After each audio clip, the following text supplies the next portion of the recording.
wabarakatuh. Selamat siang semuanya, dan kami dari kelompok terakhir akan mempresentasikan analisis lukisan Saturn Gathering His Sun. Sebelum ke pematerian, kita akan memperkenalkan diri masing-masing. Saya Sita Syafira Fidetika. Saya Laisa Alvia. Saya Andika Inka Wirayapatra. Dan saya Rizky Alamgunawan. Dan salah satu rekan kami, Muhammad Muhammad Ilham, tidak bisa hadir. Terima kasih. Selanjutnya pematerian pertama akan dijelaskan oleh Andika. Andika dipersilakan. Baik. Yang pertama-tama kita akan mendalami dari biografi senimannya tersebut. Francisco José de Goya y Estudiantes, atau biasa dikenal dengan Francisco Goya, lahir pada tanggal 30 Maret 1746 di Fuenteperos, Aragon, Spanyol. Goya adalah pelukis istana. Di Spanyol juga seorang penulis sejarah. Ia dianggap sebagai seniman automaster terakhir dan juga termasuk seniman modern pertama. Goya meninggal pada tanggal 16 April 1828 di Bordeaux, Prancis. Lalu selanjutnya, lukisan Saturn Gathering His Sun termasuk dalam seri yang dikenal sebagai The Black Paintings, Las Pinturas Negras, serangkaian lukisan muram yang Goya lukis langsung di dinding rumahnya. La Cuenta del Sodro atau rumah orang tuli. Periode ini mencerminkan fase pesimisme ekstrim dalam kehidupan Goya. Ia saat itu sudah tuli, hidup terisolasi dan sangat kecewa terhadap pemerintahan Spanyol. Lalu perang, kekuasaan monarki, dan juga penderitaan rakyat pasca invasi Napoleon. Selanjutnya, untuk materi selanjutnya akan dijelaskan oleh Siva Smith. Terima kasih. Untuk pematerian selanjutnya adalah light shadow dalam lukisannya. Untuk light shadow atau cahaya dan bayangan, Goya menggunakan kontras ekstrim antara cahaya terbatas dan bayangan meluas untuk menciptakan efek seram dan menakutkan. Nah, untuk cahayanya itu ada fokus-fokus detail. Yang pertama ada buku-buku jari Saturnus yang mengindikasikan cengkeraman kuat dan ketegangan akibat rasa takut dan kegilaan. Lalu yang kedua pada tubuh anak yang dimangsa, itu warnanya pucat menekankan bahwa anak yang dimangsa tersebut telah kehilangan darah. Lalu yang ketiga pada mata Saturnusnya, pada bagian putih mata yang terang menjadi kontras tajam.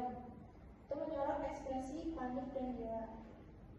Lalu ada shadow atau bayangan, itu didominasi oleh kegelapan total atau hitam, yang berfungsi untuk menghilangkan konteks ruang dan membuat Saturnus tampak terisolasi.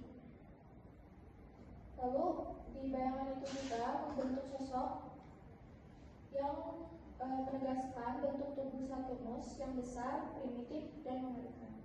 Selanjutnya, pematerian ini akan dilanjutkan oleh Laisha. Laisha dipersilakan. Terima kasih. Selanjutnya saya akan menjelaskan teknik dalam komposisi dan posing.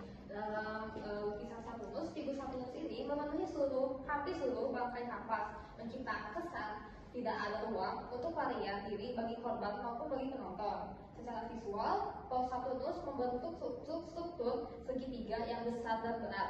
Namun, penggunaan garis diagonal pada tangan dan tubuh memberikan kesan ketidakstabilan dan kekacauan emosi.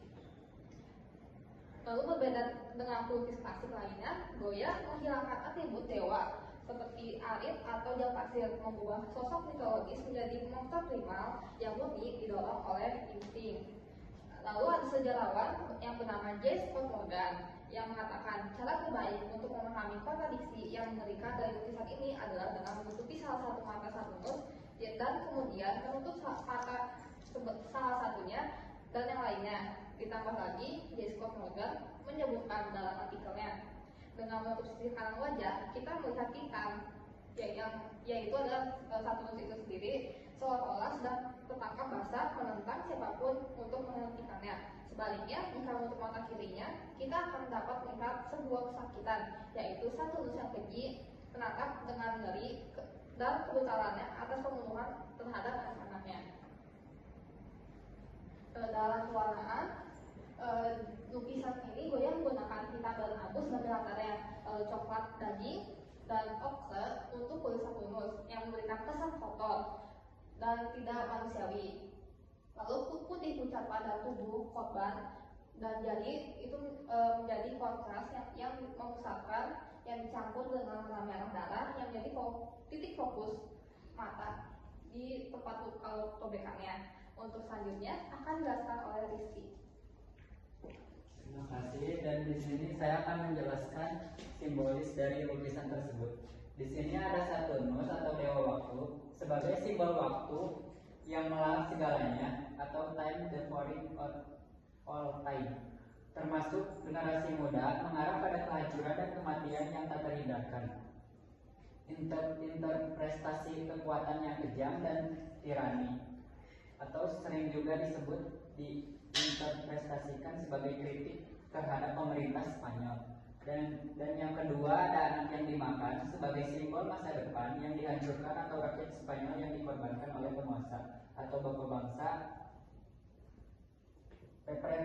Representasi kengerian universal dan konflik antara masa muda dan usia tua. Dan terakhir ada wajah dan mata Saturnus sebagai simbol kegilaan atau madness, paranoia, dan kehilangan nalar yang disebabkan oleh ketakutan akan kehilangan kekuasaan. Next. Dan selanjutnya ada interpretation and conclusion. Di sini kesimpulan yang dapat kami ambil dari lukisan Saturn the Foreign System adalah bahwasanya suatu lukisan tidak terbatas untuk menyuarakan suatu isu, ideal, atau bahkan memimik dunia nyata. Suatu lukisan juga dapat menjadi media untuk seniman merenungkan atau merefleksi kehidupannya. Diteorikan bahwa Francisco Goya melukis lukisan dalam keadaan depresi akan bangsa Spanyol yang memakan diri mereka sendiri, dan juga satu teori mengatakan bahwa lukisan ini menggambarkan rasa bersalah Goya akan kematian anaknya. Terima kasih. Sekian presentasi yang dapat kami sampaikan. Assalamualaikum warahmatullahi wabarakatuh.